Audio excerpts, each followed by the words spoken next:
Hey guys, my name is Abrams and in this video I will teach you how to improve in Warzone significantly. Also, I will be telling you all the tips and tricks that I know and I will tell you all of the best loadout setups that I use. So guys, before we start this video, please hit like and subscribe, and if you are subscribed then make sure that you have the notifications turned on, and now let's get back to the video.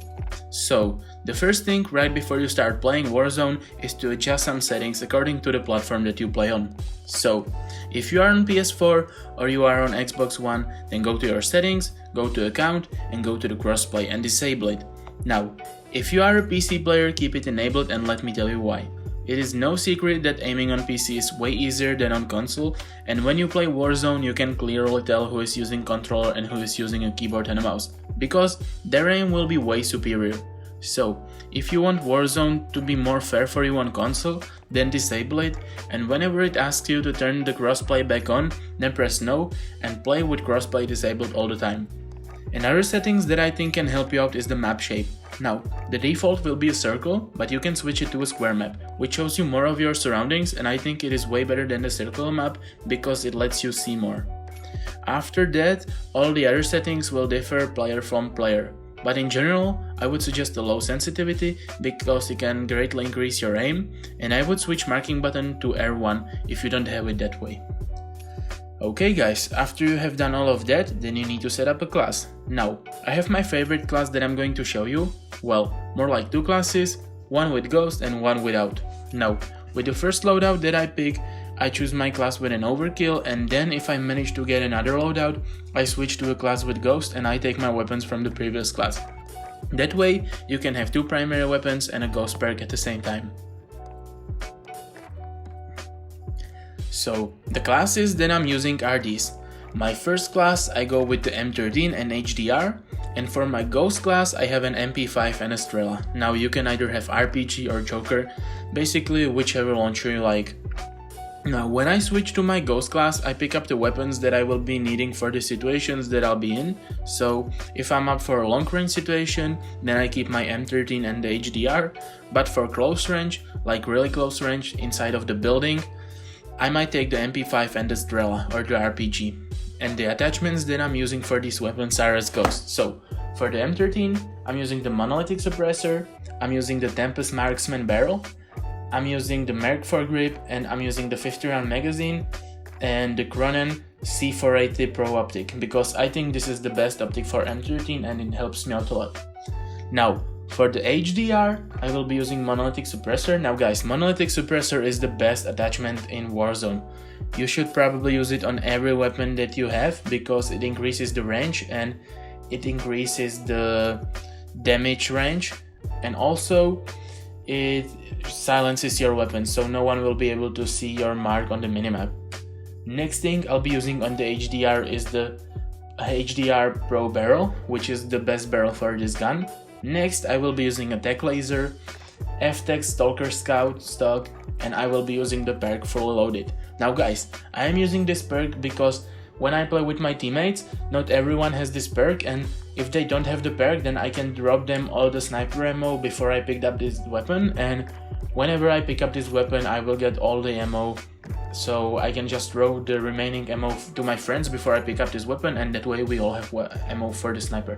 And by the way, having fully loaded perk on sniper rifle is really good. Maybe having fully loaded perk on other weapons is also good, because if you die and you get revived and you just pick up the loadout and you don't have the fully loaded perk, you won't have any ammo. So sometimes this perk can save your life, but if you don't want to use it, you can switch it for a different optic. Maybe the variable zoom scope or the thermal scope. It depends on which one you like the most.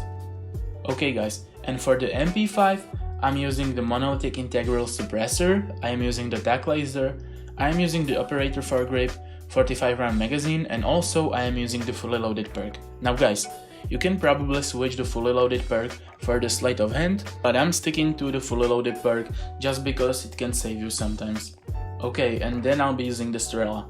Okay, and the perks that I'll be using, well, I'm using the same perks on both of these classes, and I'm using the EOD, I'm using the Ghost on one of the classes, on the other one I use Overkill, and I'm using Amped. So what EOD does is it makes you take less explosive damage, which it can help you out a lot.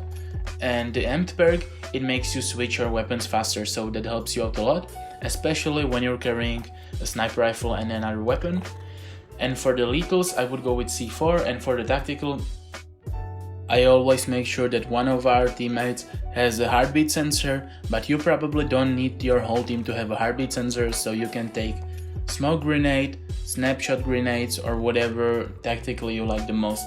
And guys, I'm not just using all these weapons, but I'm also using other weapons, and I'm using the M4, I'm using the AUG, I am using the Grau, and basically if you have a favorite weapon then you can use it, but me personally I use the M13 because it's my favorite weapon in Warzone, and the HDR because I think it's clearly the best sniper rifle in the game. Now, when I play Warzone, I want my operator to blend with the background, and for that I suggest using these operators, either Otter, Talon, Grinch or Kreuger, and basically any operator that blends in with the nature.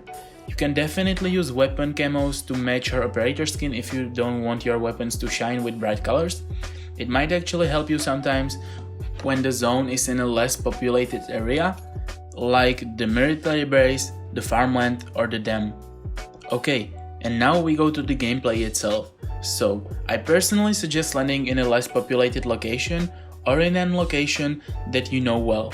You can surely do the tactic in which you drop straight onto a contract, but be careful, because more people will go for a contract at the beginning of the game, especially if it's near the airplane path. Now, my tactic which I use when I play trios or quads is to go for the most wanted contract as soon as you can, and when you complete it, each of your teammates gets $3,000, so that way it should be more than enough to get you a loadout drop at the beginning of the match. And after we get the first loadout, we focus more on taking down other teams rather than just collecting cash. But at the same time, we are trying to get a second loadout for the Ghost perk. And if we still have some cash left, then we buy self-revive, gas mask, kill streaks and armor. Now, once the circle gets smaller, you should already have Ghost, 2 weapons, some ammo and armor, because now will come the part in which you will get involved in a lot of fighting. My biggest advice for fighting is to use environment to your advantage. Flank your enemies, always change your positions, and be aware of your surroundings, because nothing is worse when you are fighting with another team than when a second team starts attacking you from behind and you are stuck between 2 teams.